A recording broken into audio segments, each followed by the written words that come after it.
Hey, thanks for joining me. We're going to look at HEX, another indie book, which for a second I was sitting here thinking about it, and I was like, is HEX, can I call the stuff from Isaac Bell and his kind of little creative group indie comics anymore? And of course, I mean, they absolutely are indie books because they're not published by it's not a Marvel or a DC or an Image or a Dark Horse or anything like that. It's just a guy who started this kind of idea on his own, built up his fan base, and did crowdfunders and created a crew and a group of people and cultivated an audience. And I just think of him as such kind of a big name in the indie comic world. When I think of indie comics, I think of things that are like kind of small that most people have never seen. But, Isaac's got a following, and I think it's freaking fantastic, and he makes product that people like.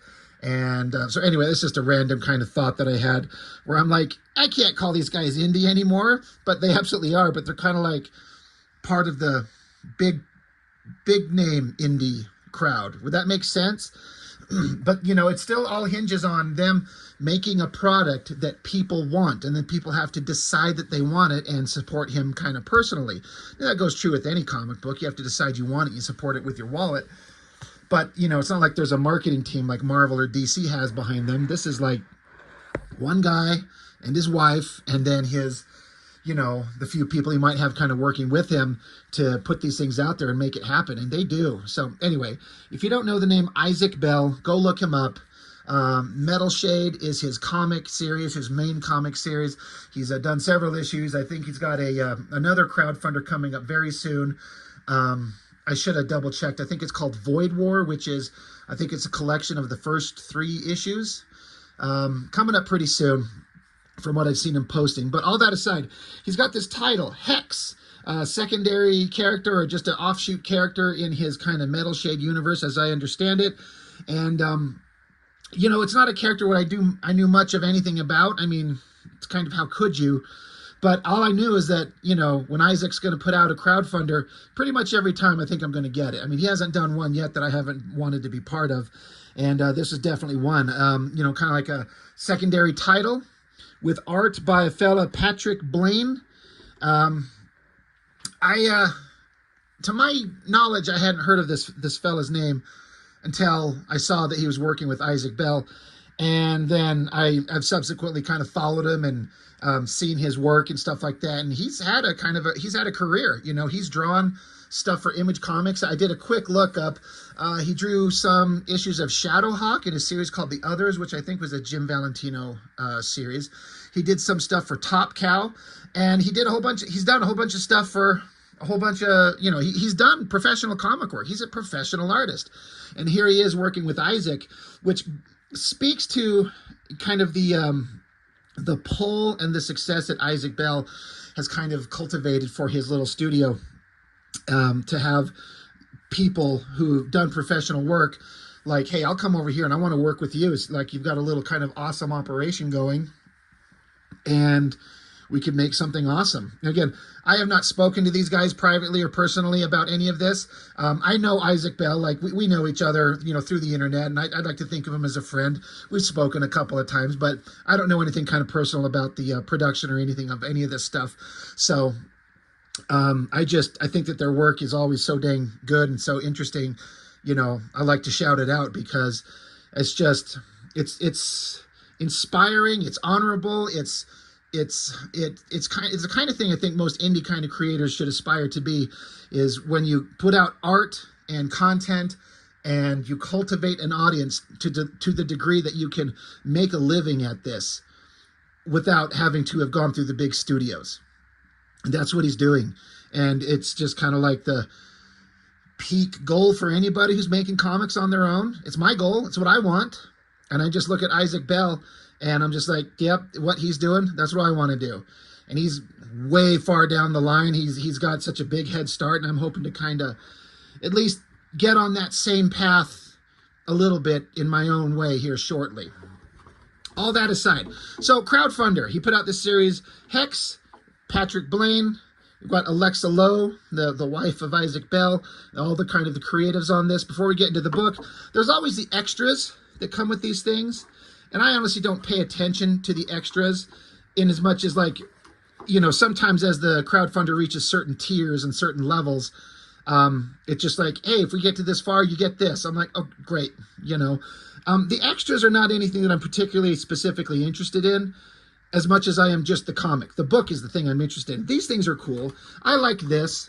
I like the back side of it better with the black and white. And there's nothing wrong with the colors. Don't get me wrong. I'm not saying that at all. The colors are fantastic. But you'll hear me say often and all the time that I just want to see the black and white because that's how I draw. That's what I do. And I just kind of like to see the equivalent and see the kind of like art style that I'm kind of trying to strive for. So that looks really cool. That's a fun thing. This guy... I'm trying to read this sorry, I'm not sure how to pronounce that. Even the signature on the side. I'm sorry, I'm not entirely sure. I'm sorry. If you can, however you say that, you can search them out on Instagram. Oh, that's a really great piece of artwork. Like, that looks fantastic, of course. I'm not quite sure what that says, though. Anyway, that's a nice little addition there. There's this little kind of like thank you thing that you get in there. And, you know, here's, they list how to connect with everyone, Instagram, social medias. Got a magnet. I'm pretty sure this will go on my fridge out in the kitchen like all the others have done. This is a first. It's like a patch. I think this is the first time I've ever seen something like that. You iron these on? Is that how that works? I might have to do that over this jacket I have that has a stupid patch on it from work that I don't want there. A bookmark, which, you know, these are cool. I never, ever, ever use them. Whoo, hell yeah. And then a sticker. HEX. You know, you can't see them, but I've got this drawing table here where I do all my art and my videos. I got a bunch of stickers lined around the edge of my desk here. And you know what? We're just going to, if I can separate sticker from its backing, we're going to do, like, so there's video evidence that I actually utilized the sticker and put it somewhere. Hell yeah. I mean, that kind of metallic thing, that looks really awesome. So I'm going to stick it right here on my desk, right under the other Metalshade one that I put up there last time. There we go. Video evidence. Anyway, all that aside, you know, that type of stuff, I look at it because I'm looking to put together a crowdfunder for a book I got coming up, and I'm trying to decide if I want to have extras like that, if it really matters to people or not. You know, I want to keep mine really simple, and I just kind of want to put out the book, but I don't know if it really helps to have that extra stuff, or if I'll be hurting myself by not including things like that. I don't know. Anyway, we're 8.5 minutes in. God damn, let's get into the book. HEX, kind of like a reverse negative of some of the artwork. That looks really cool here. Isaac Bell, co-creator, story, character design, cover artist. Patrick Blaine, co-creator, interior art, cover artist. Alexa Lowe, co-creator, letters, editor, graphic design, cover artist. I mean, good Lord, she does it all. Nestor Redula, interior colors. And there's some guest covers by several awesome people, but I've just got I don't know if I got to choose. I must have. It's been a minute since the crowdfunder for this happened, and I think I must have selected this one as the cover. Anyway, Spell, #1, Demon Child. So yeah, basically, so the line art, Patrick Blaine. So it means, I was going to say pencils, inks, but I believe he works digitally, so I don't know if, you know, you refer to it as pencils and inks when it's all digital. It's not exactly that, but the basic concept is the same. I watched him put up his artwork in black and white on some of these pages before the book came out, and I was like, holy shit, that stuff looks really cool. I mean, look at that as an opening shot. Like, what an establishing shot. Crazy backgrounds, wild, bright, vivid colors. This is the Necrotech University. This place is a fucking nightmare. It's narrated by this character that we'll be introduced to here shortly. He says, you know, the place is a nightmare. That's not fair. The school's okay, I guess. My life, that's the nightmare. So then we cut over to this guy trying to get some information out of this like robotic secretary, and she's not going to give up the information. I was a little bit confused. Because there's this thing that splits open in this weird creature thing. Weeble comes breaking out. And I'm like, I didn't understand exactly where it was in relation to what. Except here you see the secretary and the creepy guy in the same scene. This little thing goes zipping by, so it must have been nearby to them. I kind of didn't understand exactly. I was a little bit lost for a second. Like, where's this coming from? But holy shit, is that awesome looking. So then we get into this, I don't know if it's futuristic. I mean, obviously it's futuristic in terms of technology and stuff like that. It's an alternate world. It's just its own universe. It's not like it's Earth or anything like that. It's just some kind of alternate world. But these kind of kids in a, I don't know, I'm going to guess college kids, potentially. Does it say? It's because it says it's university. The Necrotech University. So anyway, they're in a school setting, and they're talking about how they need to get an extra member to start their a charter, you know, like a club inside the school. And they're like, we need one more person. So who should we ask? They're like, oh, we could ask Eli. And they're like, oh, we were just saying no weirdos. So we're introduced to the weird guy. He's got a little X on his chest, kind of like on the cover. Like, hey, you know, maybe you could, you know, they're going to approach him. Then this little creature, this weeble, you know, it's kind of, you know, I was like, is this a little tiny guy? He's only like a foot tall saying weeble. You know, it's kind of a weird, interesting thing. But while the girl is trying to convince him to join up, he's kind of a little bit like, I don't know about that. But then suddenly this little monster creature thing just shows up and starts erupting with energy, starts doing something weird, and then boom. Well, we got to flip the book over.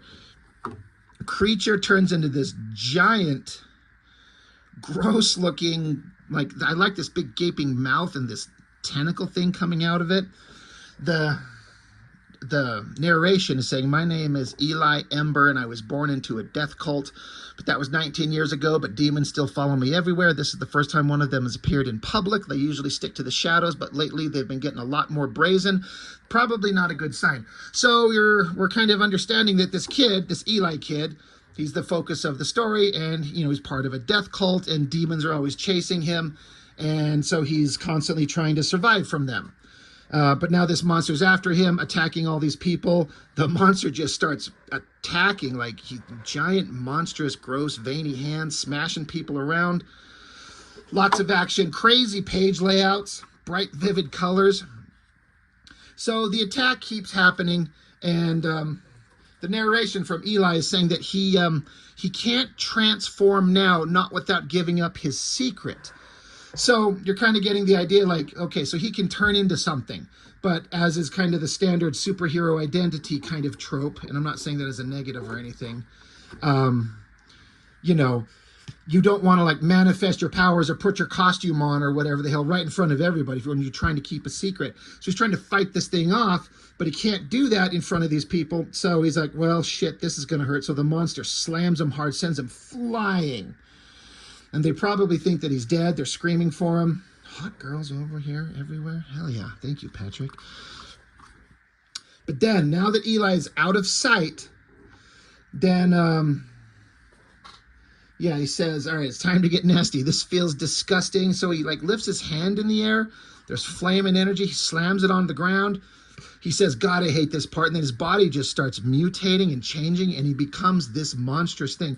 And the first thing I kind of thought of, I mean, I think it's not a weird thing to kind of like, anytime you think of or you see something that kind of feels like you've seen some familiar kind of concepts before, you kind of start linking it in your head.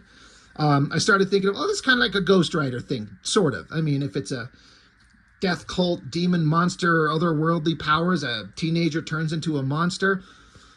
It's kind of Ghost Rider-y. And again, I'm not saying that as a negative. It's just kind of like, oh, it's similar to that. Well, look at that crazy artwork. Look at the double page spread going on here. But he's saying, you see, the demons aren't after me so much as what's inside me. This thing, this hex entity was bound to me when I was just a baby. A nice little gift from that goddamned cult. It's been growing inside me my whole life. It's trying to take me over, to possess me. So, making it sound like this is an evil entity inside him that he's trying to fight. Another awesome double page spread. Giant monster. He used to be a little tiny thing. Now he's grown up into be a big, giant, gross looking muscle monster thing. And you got Hex here. With this creepy clown face, giant muscles, claws. And let the fight happen. Slice, punch. More punching, more slicing. So lots of fun, like big monster action. I bet Dale Keown would have had fun drawing this book. This kind of feels like it's right in his wheelhouse of crazy things to do. That would be awesome, but this is looking fantastic.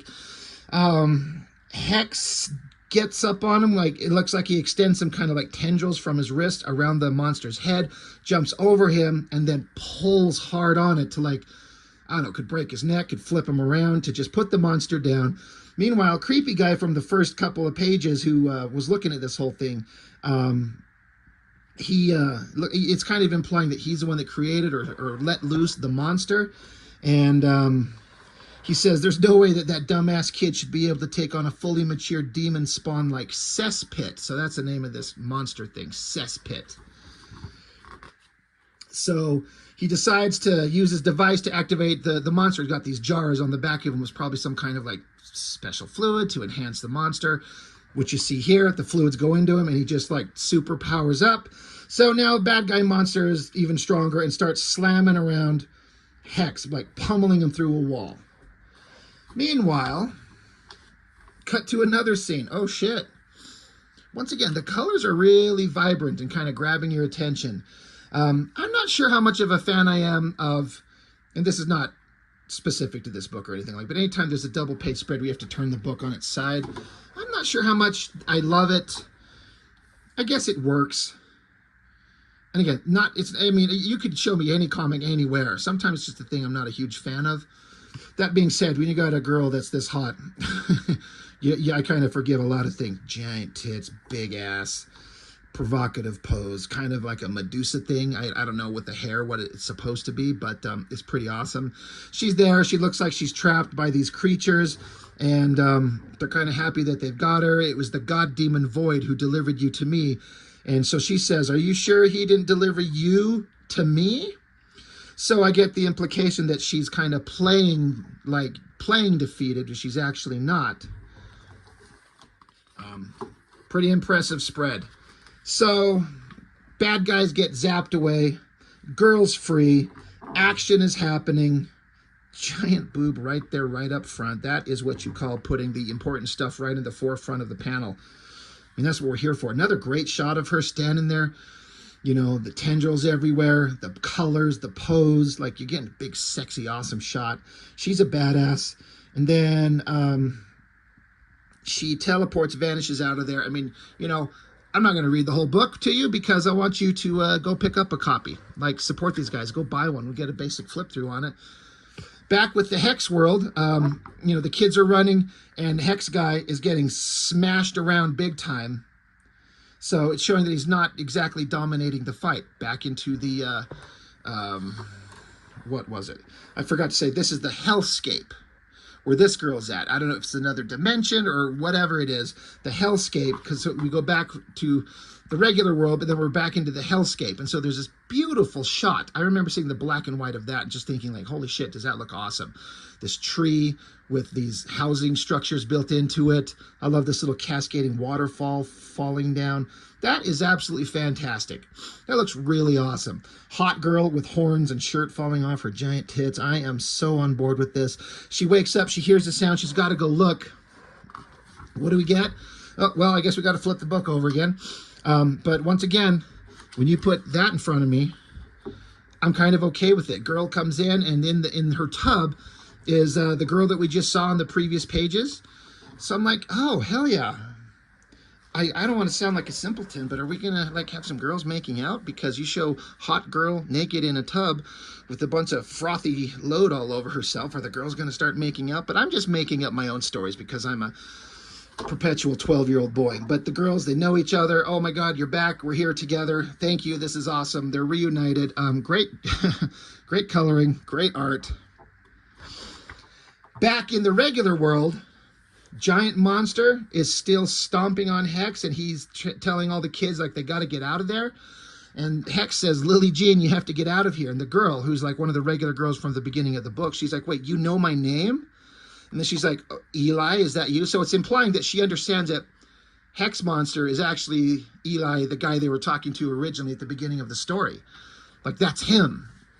So is his secret identity, is it out there? Is it, you know, that's the kind of the cliffhanger we're going to leave it on. And that's it. That's all of the book. I mean, you know, we got through it pretty quick. It's not super complicated. Again, I'm not saying that as a negative. All these books are kind of art driven. And I mean, I talk often about in my videos where I'm like, yes, I want a interesting story, but you know, if you have boring art, I'm out. I'm bored. I'm done.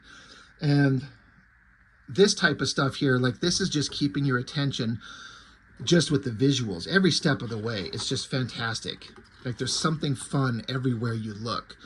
And Patrick definitely put everything into this from what I can tell. I mean, like I said, I hadn't heard of his name before this book. And when I looked him up, I saw that clearly he had done some stuff. So his stuff may have crossed my path and I didn't even know it back in the day. I don't know, but this was the first time I kind of paid attention, and it feels like I'm looking at something that a guy's putting all his effort into to make it visually awesome, and it is. It's great, but you do get through it pretty quickly, but you know what? It makes me want the next one.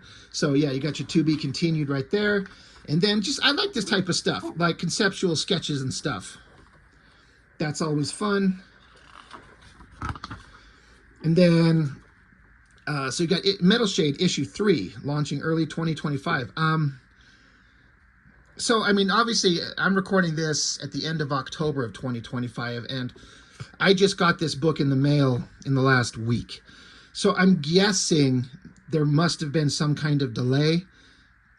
I know, I can't remember if I already have this issue or if the crowdfunder's already happened. I didn't think to look it up. I know I will. I know we did Metalshade issues 1 and 2, and then there was an issue 0, and I think issue 3 is the next one. You know, Patrick Blaine did fantastic art on this. Looking at the Isaac Bell artwork for Metalshade, if you've watched me do any of my videos, I've shown every one of his books on the channel. Like the stuff that he does, I mean, just look at that. It depends on what you're interested in, but Isaac is clearly a fan of and leaning into that big, incredibly awesome, dynamic 90s Image Comics era style art, but putting his spin on it to make it the most dynamic, interesting shit you've ever seen. I mean, I look at it and I see a combination of like the energy of a Rob Liefeld with the bombastic, over-the-top nature of Stephen Platt, with a physical structure of figures that's combining Jim Lee and Whilce Portacio. I mean, I see all of it with like the hatching, rendering, double lighting on everything. But the thing that he does so well is each one of these figures is so well individually kind of composed that each one stands out and is awesome and cool looking on their own, but then as a group shot together. And again, I say this all the time, God, I love to see black and white editions of these. He did at least one of his books where he released a black and white edition, and that was the one I wanted the most. Again, there's nothing wrong with the colors. The colors always look fantastic. It's like the perfect kind of coloring for this kind of material. But me, the guy who draws, likes to see it in the black and white. And I don't think anyone would deny that if Isaac Bell existed at an age and a skill level that he's at here, back in 1992 or 93, this motherfucker would have been picked up by Image Comics instantly and had a massive career and probably be a millionaire from the money being made from the speculator boom at the time. I mean, that is just like straight up first-rate art right there that in the 90s would have just blown everyone away. In a way, it's like Isaac was born in the wrong year. In a way, in terms of like comics, like, you know, he could have been one of the superstars. I firmly believe that. Like, I know that, you know, like, I believe that with all my heart. But here he is. He might be in a different era, but you know what? He's still basically getting to live the dream. It's work. It's a job. It's difficult, but he gets to draw comics, and he makes a living doing it.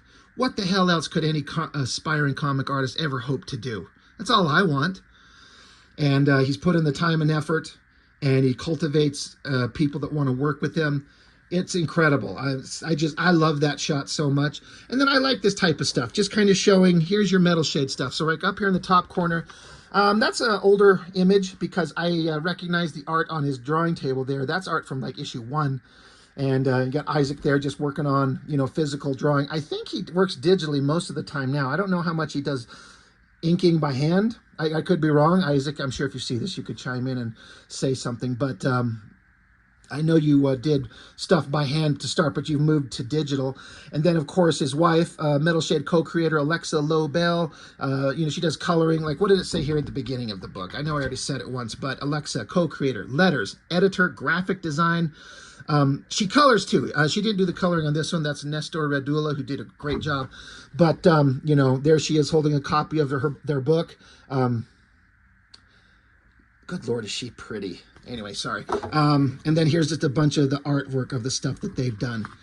So I like seeing that type of stuff. And then on the inside of this, another thing to kind of let me know that the book, I don't know what happened, but I'm guessing time frame things happened not according to plan. But this says, coming soon to Kickstarter, written and drawn by Patrick Blaine, Thunder Beast. So he has his own crowdfunder. And I do know that this has already came and went, and unfortunately he wasn't able to hit his goal. Because having just seen his art in preview form before I'd even seen this book, I knew he was doing that. He got done with the art on this book, and then he kind of put together his own book, Thunder Beast, and was going to do a Kickstarter. And here it is, like, if you get this in your hand, just barely like I did. But the Kickstarter's already come and gone, and unfortunately he wasn't able to make his goal. And last I saw, he kind of said that, you know what, he's going to come back and kind of retool it and get it going again. I will be there. I'll be first in line, my dude. I want to see this. Like, the idea of having an artist just create his own world, starting from issue 1 and just put everything into it. And I saw the preview images that Patrick Blaine had put together, and holy shit, did that artwork look fantastic. Another one where I'm kind of like, fuck, I want to see this in black and white. You know, maybe there'll be an edition on that. Who knows? We'll see. But this looks fantastic. Unfortunately, he already did the Kickstarter and it didn't work, but I highly recommend you go follow him and keep an eye out for his, in theory, you know, I haven't spoken to him about this. You know, he's commented on my videos and a little bit on social media. And so, you know, we've kind of crisscrossed words here and there. Fantastic artist. Seems like a really cool dude. And I want to see this successful. I mean, this type of work, this level of kind of dedication, like, I want to see it come out. So whenever that comes up, Patrick, I'm happy to help shout it out. With any kind of voice that I have on my YouTube channel, I'll happily shout it out and hopefully put some eyes towards it. Like, let's help it. Let's help you get it made. I want to see it. And, you know, I'm going to be doing my own here shortly. And I'm kind of nervous to put mine out there and see what's going to go on. So I get it. You know, it's got to be nerve-wracking, but this looks fantastic and I can't wait to see this. But that's basically it. So HEX, another kind of awesome, visually stunning, badass books from the Metalshade Studios. Isaac Bell, Alexa Lowe, fantastic creators. Patrick Blaine on art, Nestor Radula on colors. Put together a really awesome book. And it's always entertaining to have these cool books in hand and get to look at them. And, you know, it's just something that's different. You know, if this was, again, I know, if you put a little image eye in the corner in 1993, I'd fully believe that this would be a book from that era, outside of the fact that the coloring this is 1,000 fucking times better than they were in those early books, because that computer coloring in those early days, I mean, they had limited tools and understanding, and no one had refined it quite that much, so, you know, it's kind of hard to compare it, but the coloring's a million times better. But the artwork, this could have been right there with the Image Boys of the early era. But it's kind of like getting new Image comics, you know, it's exciting like that. And when you put hot, half-naked girls in front of me, hell yeah, yahoo. Anyway, that is all I've got for this one. Thank you for watching. I really appreciate it. I'll see you next time.